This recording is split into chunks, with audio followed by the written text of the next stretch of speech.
నమస్తే మిత్రులారా, ఎలా ఉన్నారు? అందరూ బాగున్నారా? ఓకే, ఈరోజు నేను కాఫీ తాగడానికి వచ్చానండి. కానీ ఈరోజు కాఫీ తాగడంలో గొప్ప ఏముంది, దాంట్లో వీడియో చేసి పెట్టి అప్లోడ్ చేసి అంత అవసరం ఏముందని మీరు అనుకోవచ్చు. కొంతమంది ఏమంటారంటే కాఫీ తాగడం వల్ల, అంటే నేను చెప్పింది కాదు, సైంటిఫిక్ రీసెర్చ్, మెడికల్ రీసెర్చ్. వెనకాల బ్యాక్గ్రౌండ్ నాయిస్ వస్తుంది, ఎడిటింగ్ చేయను, నేను క్యాండిడ్గా తీసి పెట్టడమే నా స్టైలు. కొంతమంది ఏమంటారంటే కాఫీ తాగడం వల్ల చాలా ప్రయోజనాలు ఉంటాయి, ఫోకస్ పెరుగుతుంది, అల్జిమర్స్ తగ్గిస్తుంది, మెటాబాలిజం పెంచుతుంది. అదే కాకుండా కాఫీ వల్ల న్యూరో డీజనరేటివ్ డిసీజెస్ ఉండవని చెప్పి చెప్తూ ఉంటారు. ఇంకో చోట ఏమంటారు, ఇన్సోమినియా వస్తుంది, కాఫీ వల్ల మీకు డిపెండెన్సీ పెరిగిపోతుంది, కాఫీ కూడా కాన్స్టిపేషన్ వస్తుంది, రకరకాలు చెప్తారు. సరే, ఏది ఏమైనప్పటికీ ఇవన్నీ రీసెర్చ్లో ఫ్లక్చుయేషన్స్ చెప్పి మనుషులు చాలా కన్ఫ్యూజ్ చేస్తాయి.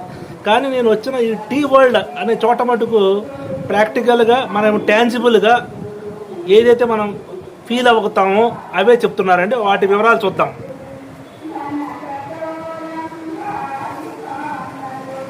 The benefits of drinking coffee అట ఏంటి? వేక్ యూ అప్, మేల్కొలుపుతుంది. You get to use your favourite mug. తర్వాత ఇట్స్ యమ్మీ, చాలా టేస్టీ ఉంటుందట.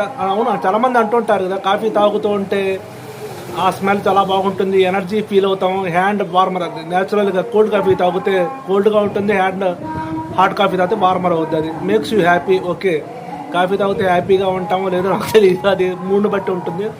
People watching in coffee shops, అది ఒక స్టైల్, ట్రెండీగా చెప్తున్నాడు.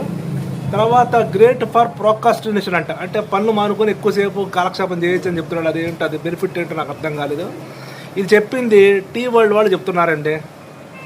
ఈ విధంగా కాఫీ తాగడం వల్ల ప్రోక్రాస్టినేషన్ అన్నది అది కొంత నాకు అర్థం కాలేదు. మిగతావన్నీ ప్రాక్టికల్గానే ఫీజిబుల్ అనిపించాయి. సరే, ఇవన్నీ మీరు కాఫీ రీసెర్చ్ చదువుతూ ఉంటారు. ఒక సందర్భంలో కాఫీ తాగడం వల్ల క్యాన్సర్ తగ్గుతుంది, కాఫీ వల్ల ప్రయోజనాలు ఉంటాయి, లేదు కాఫీ వల్ల చెడు ఉంటుంది, లేదు మోడరేట్గా తాగాలి, 2 కప్పులు అయితే ఓకే, 10 కప్పులు అయితే ఓకే, అసలు కాఫీ తాగకుండా ఉంటే మంచిది, రకరకాలుగా చెప్తూ ఉంటారు.